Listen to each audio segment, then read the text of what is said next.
A robot filmed two things at the bottom of the world. One sits at the edge of biology, the other shouldn't be a single cell. A camera lowered into the deepest scar on planet Earth captured footage of two living things that, by the rules of biology itself, should not be there. The crew of 21 scientists also lowered cameras to the seafloor.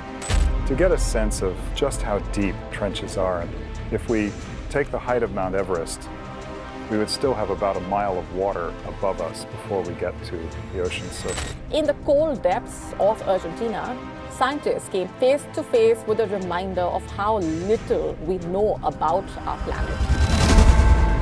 The first was a fish, pale, ghostly, drifting calmly through water so deep and so crushing that scientists had already drawn a hard line on the map and declared that nothing with a backbone could survive below it. The robot filmed it at 8,336 meters down, 27,350 feet, more than 5 miles beneath the waves, shattering every record for the deepest fish ever seen alive.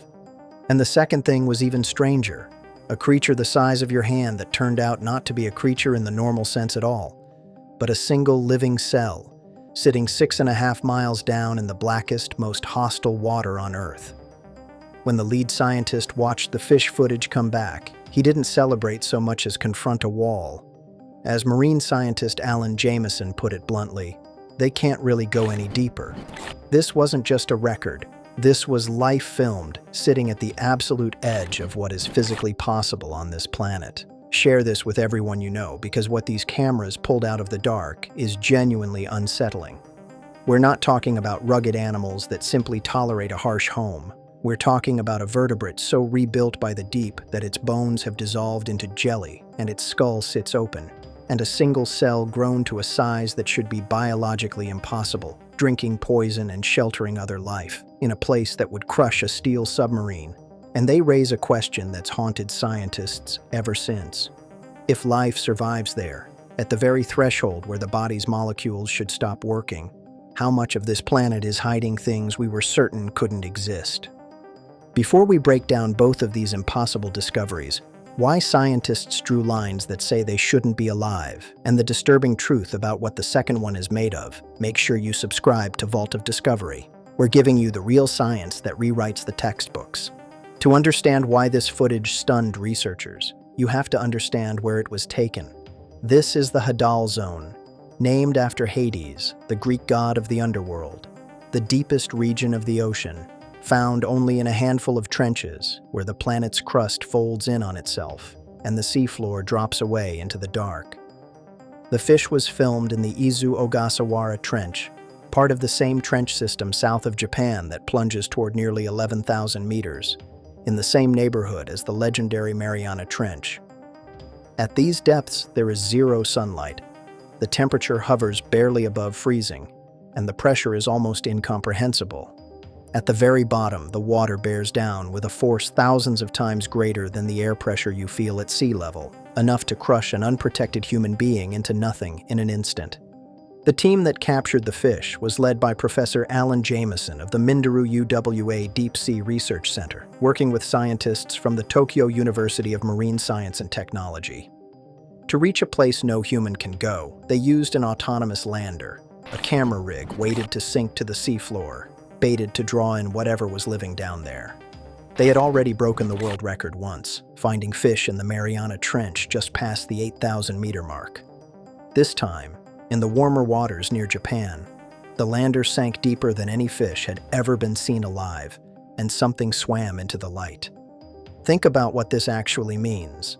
The creature on the footage was a snailfish, a small tadpole-shaped fish of the genus Pseudolipares. And here is the first thing that should stop you. Snailfish are not some ancient, monstrous deep-sea lineage built over eons for the abyss. Most snailfish live in shallow water, in cold coastal seas, estuaries, even tide pools you could wade through. And yet this single family has somehow sent its descendants down into the deepest, most hostile water on Earth, conquering a place that should be lethal to anything with a spine. The same kind of fish you might find in a rock pool has a cousin thriving 5 miles down in the crushing dark. But here's the first shocking twist, the one that turns this from a record into something that genuinely shouldn't exist. Scientists had already calculated, with cold precision, the deepest a fish can possibly live. The reason is a molecule. To survive immense pressure, the cells of deep-sea fish are packed with a protective compound that keeps their proteins from being crushed and deformed out of function. The deeper a fish goes, the more of it they need. But there's a ceiling. Researchers estimate that between roughly 8,200 and 8,400 meters, a fish can no longer pack in enough of that compound, and below that line, its proteins would simply stop working. That is not a guess about where fish happen to stop. It is a hard biochemical wall, the depth at which the machinery of a living body is predicted to fail entirely. And the fish in the footage was filmed at 8,336 meters. It wasn't near the limit. It was sitting right at the very edge of what is physically possible for vertebrate life, in the last few meters before biology itself gives out. And then it got stranger, because when scientists examined these Hadal snailfish up close, they discovered that to reach the edge of the impossible, the fish had to stop being a normal animal at all. Studying the closely related Mariana snailfish, researchers found a body that has been quietly taken apart and reassembled. Its skin is transparent and completely without pigment. It is, in a real sense, a see-through fish. But the truly haunting part is the skeleton. The crushing pressure of the deep would shatter and deform ordinary hard bone, so these fish gave up much of theirs. Their bones are thin and incompletely hardened, their skeletons made largely of flexible cartilage, which tolerates pressure far better than rigid bone. Their bodies bend where ours would break. They even switched off the very gene that hardens bone, leaving the skull incompletely closed, a vertebrate whose skull does not fully seal around its own brain, because a sealed bony case would be crushed. And in the eternal darkness, they have been losing the genes that let them see light and color, completely losing the gene that gives an animal pigment, which is why they're so pale and ghostly. This is not a fish that adapted around the edges. This is a vertebrate that traded away its hard skeleton, its color, and much of its eyesight just to exist where nothing else with a backbone can. But the second twist is where the ocean stops making sense entirely. Because on the floor of the same trench system, cameras captured something that looks like a sponge or a strange clump of sediment, and is, in reality, a single living cell. It's called a xenophyophore, an amoeba-like organism related to the simplest life on the planet, and it is among the largest individual cells known to exist anywhere on Earth, regularly growing past 10 centimeters, 4 inches across, with some specimens reaching up to 24 centimeters. Sit with that for a second. A typical cell in your body is microscopic. Thousands of them would fit on the head of a pin. This is one single cell the size of your hand, roughly 10,000 times larger than the cells you are made of. You could pick it up and hold it.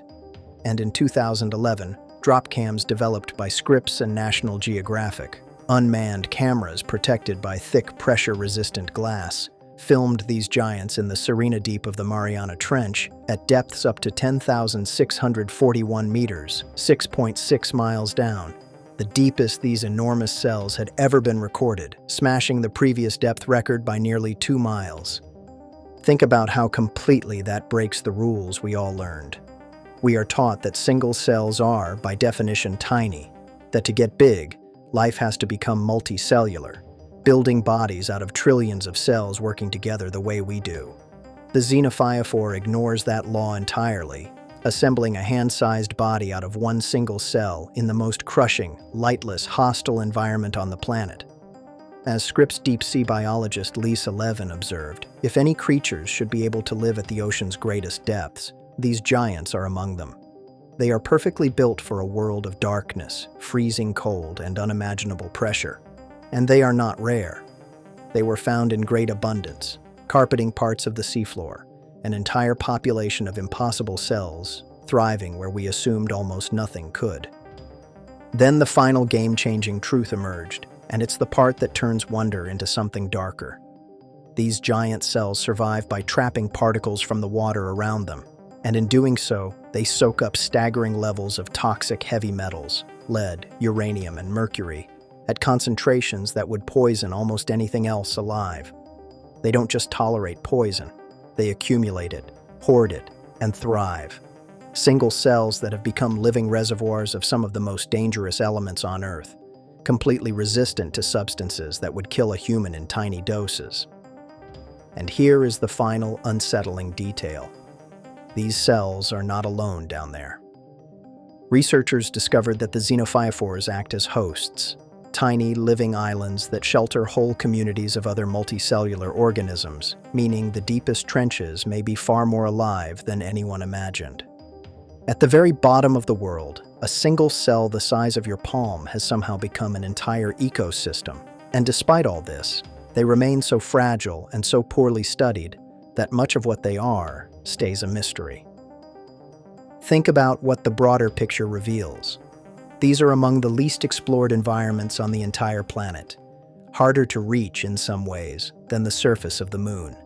And every single time we lower a camera into them, we find life sitting exactly where we swore it could not be. The footage didn't just break records.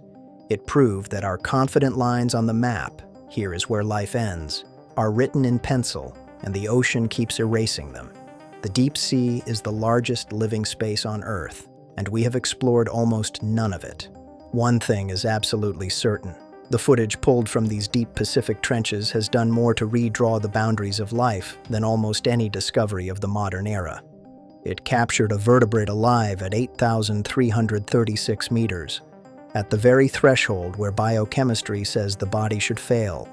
A fish that dissolved its own bones into cartilage, left its skull open, and turned its body transparent just to survive a place that would crush a submarine. And it captured a single cell grown to the size of a human hand, drinking uranium and mercury, and harboring entire communities of life in a place that should be empty. Both prove the same staggering truth. The limits we draw around life are far more fragile than we believed. And even at the bottom of the world, in the last few meters before the impossible, something is still down there, moving in the dark, refusing to stop existing.